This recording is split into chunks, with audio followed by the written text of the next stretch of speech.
Following 8 weeks of unrest, tensions in Hong Kong boiled over this weekend as protesters clashed with authorities, leading to more than 60 arrests.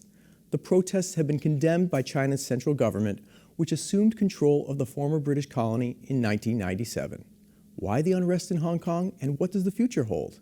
For history, analysis, and more, Caroline McGrath sat down with UMass Assistant Professor of Political Science, Paul Musgrave. Well, the really deep background begins in the 1980s when Prime Minister Margaret Thatcher's government negotiated the gradual handover of the British colony of Hong Kong to the government of the People's Republic of China.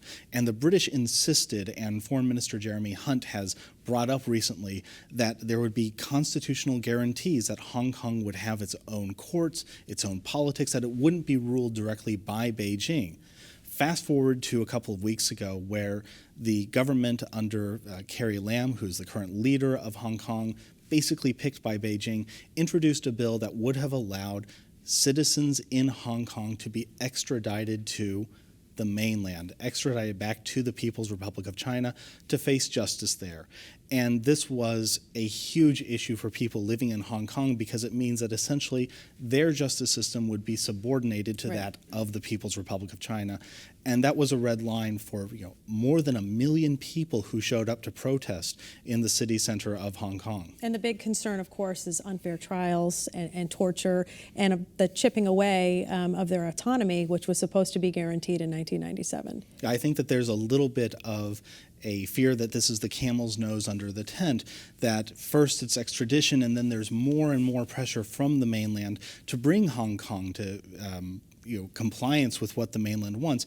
And we've seen this over the past couple of years as publishers in Hong Kong have been shut down, some maybe even kidnapped by agents of the government of China.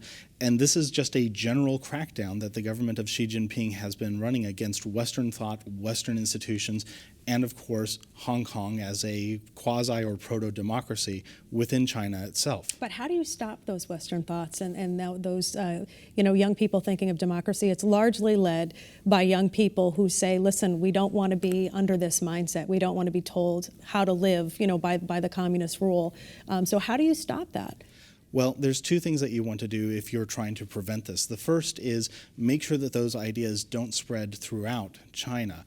And over the past couple of years, the government has been pretty good at turning Western thought and ideas like democracy into something that are viewed as foreign contagion or even weakening China. Because the government of China has been, from one perspective, really successful at bringing stability and wealth to people who live there. Whereas Hong Kong, now if you look at this, especially if you look at state-run media, you're seeing images of rioters inside the Legislative Council defacing things, basically behaving in ways that are unstable. And so the other way you do this is you directly try to impose your will, your force on Hong Kong in order to make sure that these sorts of ideas can't spread.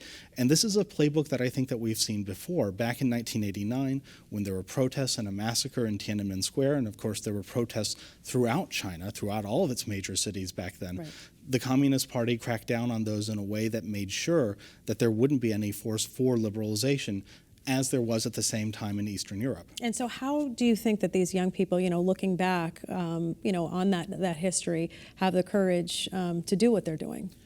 It is really remarkable, the degree of physical courage and the way that these protests have so far stayed mostly, almost entirely nonviolent. The question is exactly how long can this sustain? We saw earlier breakouts of protests a few years ago with the umbrella marchers. Those remained, again, mostly peaceful. But now the stakes are continuing to get higher, and Hong Kong is a little bit less important economically than it was 5 or 10 years ago. And so what's going to happen next? Can the Chinese government really afford to have its handpicked leader fought down by protesters? Is that something that it can really afford? And if not, I think then there's going to be a calibration of ratcheting up pressure against those protesters, against Hong Kong. And I think another thing that they had talked about as well is having some free elections or direct elections in addition to this law that they were very upset about with the judicial system. That's right. I mean, there is a real pressure not just to live up to the exact terms of the agreement that Beijing and London struck, 35 years ago now, but also to live up to the spirit of what it means to be Hong Kong. And the development of a real Hong Kong identity, just as there's been a development of a real Taiwanese identity, means that these are people who are now choosing not just to be British or to be Chinese, but also to develop their own institutions and to choose their own way. And that is something that is just not, it's almost anathema to how a one-party state runs itself. And that's going to be a real source of tension in the next, I hope, years, but possibly weeks or months. And so what do you think is next for the protesters? Do you think it'll die down and they'll settle back into life, or do you think this will continue? I think that there will be a real choice on both sides. Carrie Lam has announced that the extradition bill is dead, that it's not going to be reintroduced, and that might be a way of postponing all these tensions until the next leader of Hong Kong is chosen. But if these protests continue, if there's an escalation of protests, if Hong Kong becomes, from the perspective of Beijing, ungovernable, then there might be an escalation. China is looking at itself and it's seeing that there's unrest in the provincial city of Wuhan, that there's been protests throughout. That sort of protest, that sort of unrest really calls out for some sort of strategy to deal with it. And waiting things out is just not how the Chinese government does things. So one of the things that I had read, while preparing for this interview was the role of faith in terms of motivating some of the protesters in Hong Kong, and that being a little bit different than what it would have looked like in 1989. How important is that role? Well, the 1989 protests in Tiananmen Square, Democracy Square, were really based around calls for freedom and democracy. That's why there was the papier-mâché replica of the Statue of Liberty, the so-called Goddess of Liberty.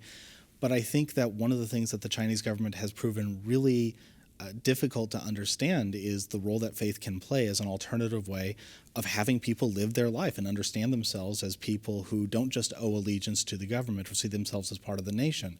And so if faith is bringing people out as a method of protest, well, the way that the Chinese government over the past couple of years has responded to similar dynamics within China itself is to crack down on the Catholic Church, to really bring the underground Catholic Church under the direct supervision of the state, and then in Xinjiang, the heavily Muslim part of China, to even more expressly use tools of brutality, repression, and surveillance in order to crack down and even try to eradicate faith. So one thing that I think people should keep in mind is that if you're a single-party authoritarian communist regime, religion itself isn't something that can be easily tolerated, but it's something that almost needs to be stamped out.